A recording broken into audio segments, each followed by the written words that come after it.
KREM 2 News begins now. Well, thanks for staying with us on KREM 2 News at 6:30. I'm Amanda Rowley. It's been 2.5 years and not a day goes by without the Chapin family thinking about what they've lost. Ethan Chapin was 20 years old, a triplet from Skagit County.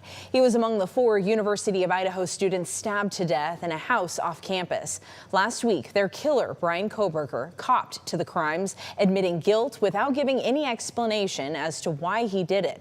The sentencing later this month will bring this legal case to a close, sending Kohberger to prison for life. But for the victims' families, including the Chapins, it's just the end of a chapter in a tragedy they have to live with.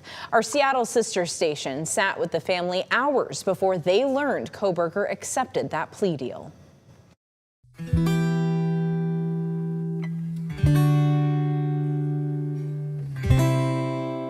It's Ethan and Hunter and Jim. They were the cutest kids.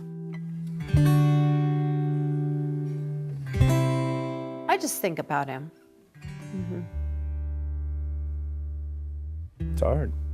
It's hard. You just miss him walking into a room and saying something funny. He was the king of one-liners.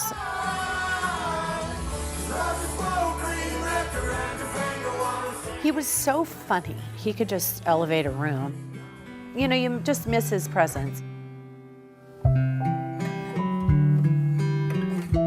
I asked you a year and a half ago, what did you miss most about him? Do you remember what Still you the told same, me? absolutely. Hugging him in his blue Patagonia coat. Oh my God, right? I'd give anything. Yeah. That's the last thing I did. Yeah. It was the last time we saw him. It was in the parking lot at the Sigma Chi house. Yeah. I told him, I go, Yeah. I always tell my kids, be safe. Yeah. You know, I told him, you be safe. He goes, oh yeah, I will. Just a moment ago, Moscow police confirmed 4 people were found dead in a home just steps away from the University of Idaho campus. Every single day, there's probably a moment between the two of us where we are just like, boy, how did we ever get here? You imagine your entire life and this isn't how you think it's gonna go. We've come a very, very long ways from that point. I mean, you learn to just tuck him in a place, and for me personally, he's tucked in my heart and my soul, and you really have to work at moving forward. It's easier now because, you know, the kids are out of college and they seem to be doing very well. And for me, that's a win-win. Maisie and Hunter, you sent them back to the University of Idaho after this all happened. Why was that important to you? They had to go back Yeah. Why? because, They had to finish what they started. yeah, Honestly, Ethan would want that for them. And we played that card. Now they're college graduates. right. What was that day like? What was it like? It was amazing. It's so cool. You know, it's just a very special day. Jim and I had decided that what we had to do was actually tuck Ethan away for the weekend. The elephant in the room was obvious, but it was all about Maisie and Hunter. They did it. I mean, I say that they went from the bottom to the very top. You know, graduating with honors their last semester, both of them, and the resilience that they have shown is, in my opinion, shocking. Let's talk about Maisie and Hunter. It's been an adjustment for them too. You shared a story with me about just even getting their driver's license. Oh yeah, that story is so bittersweet. The DMV lady pulled up their birth dates, and of course there's a third, kid with the same last name on that birth date, and the woman said to them, "Where's Ethan?"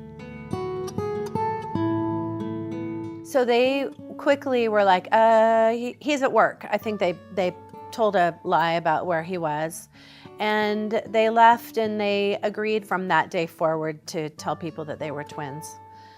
And it not to ever downplay the fact that they were triplets, but to eliminate a very uncomfortable conversation. Took us a minute to be like, yep, they're twins. I mean, It's tough. you have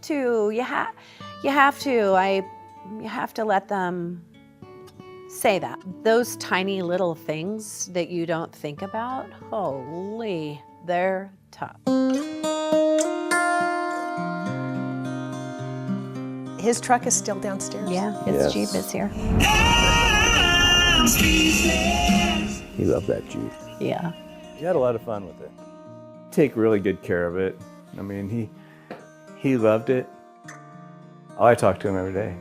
When I'm cleaning this Jeep, I constantly have a conversation with him. I say, hey, I'm cleaning your Jeep again, and you know, I know he can see it. Yeah. I don't know, there's just a lot of him in there. I even, it smells like his shirts and stuff, you know, I don't know, it's just tough. You know how much he loved this and all the good times he had in it. Priceless.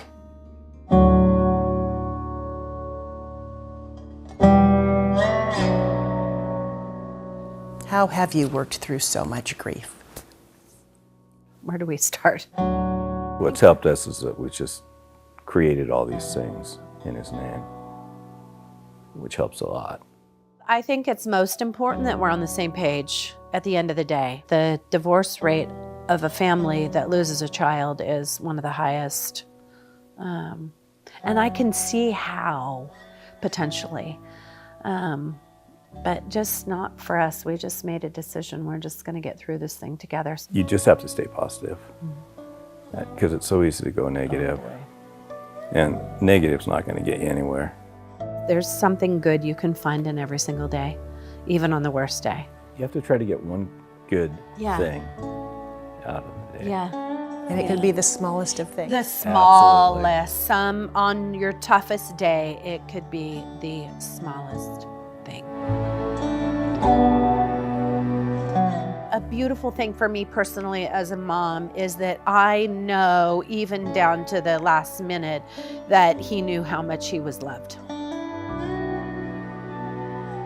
I'd say for people, you know, you just make sure you hug your kids before you leave.